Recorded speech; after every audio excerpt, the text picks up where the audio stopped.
கர்த்தருடைய பரிசுத்த நாமத்திற்கு மகிமை உண்டாவதாக. இன்றைய வசனம் நீதிமொழிகள் 19 அதிகாரம் 11வது வசனத்தில், மனுஷனுடைய விவேகம் அவன் கோபத்தை அடக்கும், குற்றத்தை மன்னிப்பது அவனுக்கு மகிமை.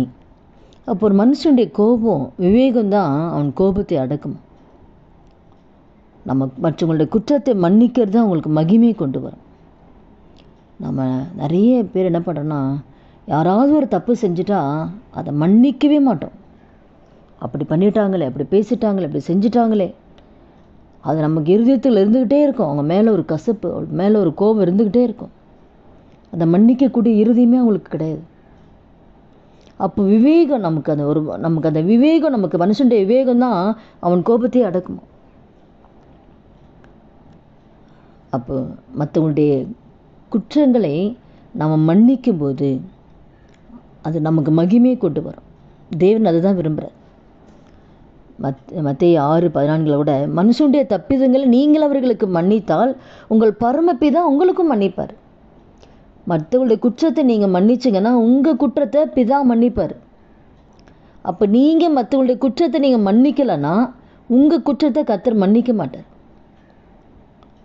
யாராக இருந்தாலும் சரி, இது குடும்பத்தில் இருக்கலாம், இல்லை சபையில் இருக்கலாம், இல்லை சொந்தத்தில் இருக்கலாம், இல்லை வேலை ஸ்தலத்தில் எந்த வாழ்ந்தாலும், எந்த குறைகள் குற்றங்கள் எங்கே நடந்தாலுமே மன்னிக்கக்கூடிய இறுதி நமக்கு இருக்கணும். கர்த்தர் மன்னிச்சார் இல்லை, அவருக்கு விரோதமாக துரோகம் பண்ணவங்க, அவருக்கு விரோதமாக அவர் சிலுவையில் அரைஞ்சவங்க, அது காரணமாக இருந்தவங்க எல்லாருமே மன்னிக்கிறாரு. பிதா கிட்ட என்ன கேட்குறாரு, ஆண்டவரே அவங்க தெரியாமல் செய்கிறாங்கப்பா, மன்னிங்கன்னு சொல்கிறாருல்ல. கர்த்தர் ஊழியம் செஞ்ச நாட்களை மன்னிச்சாரு. அப்போ அந்த மன்னிக்கக்கூடிய இறுதி நமக்கு வேணும். அந்த விவேகம் இருந்தால் தான் அந்த கோபத்தை அடக்க முடியும். அதுதான் 1 பேதுருவில் கூட 3வது அதிகாரம் 7வது வசனத்தில் பார்த்தா, புருஷர்களே மனைவியானவள் பலவீன பாண்டமாக இருக்கிறபடியினால உங்கள் ஜபங்களுக்கு தடை வராதபடிக்கு நீங்கள் விவேகத்தோடு அவர்களோடு வாழணும். ஜபம் வரா மனைவி கிட்ட சண்டை போட்டுனதெல்லாம் ஜபத்துக்கு பதில் கொடுப்பார்லாம் நினைக்காது.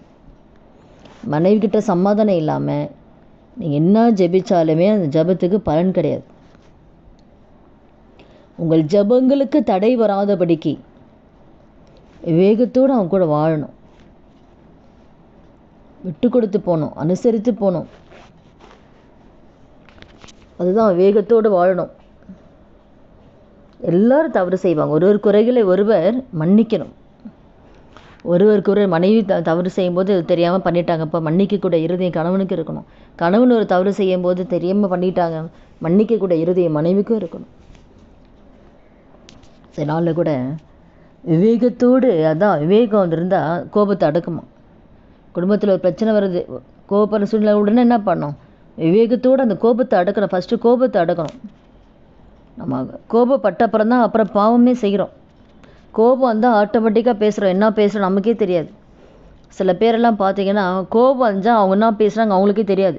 எல்லாம் பேசி முடிச்ச அப்புறம் நானா பேசுனேன்னு கேட்பாங்க. அப்போ அவங்க பேசலாம் ரெக்கார்ட் பண்ணி தான் அனுப்பணும், வச்சுருக்கணும். ஏன்னா அந்த நேரம் அவங்க கண்ட்ரோலை விட்டு போயிடும். நம்ம கோபப்பட்டோம்னா நம்ம கண்ட்ரோலே நம்ம இருக்க மாட்டோம். நிறைய பேர் நிறைய கொலைலாம் பண்ணுறாங்களே, நிறைய பிரச்சனை வருது. அந்த கோபத்தில் அவங்க என்ன செய்கிறாங்கன்னு அவங்களுக்கே தெரியாது. அவங்க பண்ணி முடிச்சப்பறம் தான், ஐயோ நான் பண்ணியிருக்கக்கூடாது, கோபத்தில் பண்ணிட்டேன், கோபத்தில் பேசிட்டேன், கோபத்தில் நடந்துருச்சு. எத்தனை குடும்பம் பிரியுது, கோபத்தில் பிரிஞ்சது, டைவர்ஸ் வரைக்கும் போயிடுது, கோபத்தில் மறிக்கிறது. எல்லா துன்பத்துக்கும் காரணம்னா அந்த கோபம்தான்.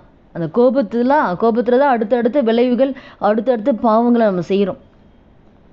அதுதான் மனுஷனுடைய விவேகம் கோபத்தை அடக்குமா. அப்போ ஒவ்வொருத்தருக்கும் நம்ம என்ன பண்ண, விவேகம் வேணும். மனுஷனுடைய விவேகம் அவன் கோபத்தை அடக்கும். அப்போ விவேகம் இருந்துச்சுன்னா நிதானம் இருக்கும், நிதானமாக செயல்படணும். எந்த காரியம் இருந்தாலும் சரி, எந்த முடிவெடுத்தாலும், எந்த பேசினாலும், எந்த காரியம் செயல்பட்டாலும் வாழ்க்கை நிதானம் ரொம்ப முக்கியம். அதுதான் நிதானமாய் நடக்கிறவன் கர்த்தருக்கு பயந்து நடக்கிறான்னு சொல்லி நீதிமொழிகளை பார்க்குறோம். கர்த்தருக்கு பயப்படுகிற ஒரு மனுஷன் அவன் நிதானமாக தான் நடப்பான். நிதானமாய் நடக்கிறவன் கர்த்தருக்கு பயந்து நடக்கிறான். அப்போ ஆண்டருக்கு பயப்படுறவங்க எல்லாத்துலேயுமே நிதானம் இருக்கணும். அவங்க பேச்சில் நிதானம் இருக்கும், அவங்க முடிவெடுக்கிறதுல நிதானம் இருக்கும், எல்லாத்துலேயுமே நிதானம் இருக்கும். உடனுக்குடனே உடனுக்குடன் பேசுகிறது அதெல்லாம் செய்யவே மாட்டான்.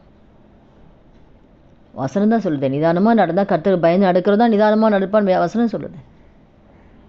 அப்போ விவேகம் நம்முடைய வாழ்க்கையில் ஆண்டோட்டு கேட்கணும், விவேகத்தோடு. அந்த விவேகத்தை கொடுங்கப்பா. அந்த விவேகத்தை இருந்தால் தான் அந்த கோபத்தை அடக்க முடியும். சொற்கள் அதான் நீதிமொழிகள் 17:14 சண்டையின் ஆரம்பம் மதுகை திறந்து விடுகிறது போல இருக்குமா. அப்போ ஆரம்பத்தில் அப்படி தான் இருக்கும். ஆனால் அதனால தான் விவாதம் எழும்புறதுக்கு முன்னாடி அதை விட்டுடு. சண்டை ஆரம்பிக்கும் போது தெரியாது, அது விவாதம் போக போக போக அது வேறு ஏதாவது போய் கொண்டு போய் முடியும். அதுதான் அந்த விவாதம் ஆரம்பிக்கதா டக்குன்னு முடிச்சிடு. யாரோ ஒருத்தர் அமைதியாக இருந்துருங்க. பேச்சு வளர்க்கவே கூடாது, கூட கூட பேசவே கூடாது. ஒருத்தர் பேசினா ஒருத்தர் அமைதியாக இருந்துடணும். அப்போ தான் அது அப்படியே அந்த சண்டையை ஸ்டாப் பண்ண முடியும். திரும்பி பேச பேச அப்போ ஆரம்பம் தெரியாது, போக போக அது வேறு பிரச்சனை கொண்டு வந்து முடிச்சிடும்.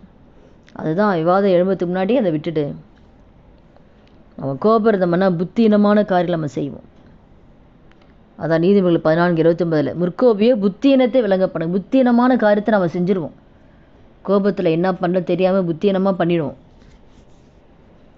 அதனால் அந்த வார்த்தை கேட்குற ஒவ்வொருத்தர் வாழ்க்கையிலையும் நம்ம மன்னிக்கக்கூடிய இறுதி நமக்கு வேணும். மன்னிப்பு தான் மகிமை கொண்டு வருமா நமக்கு.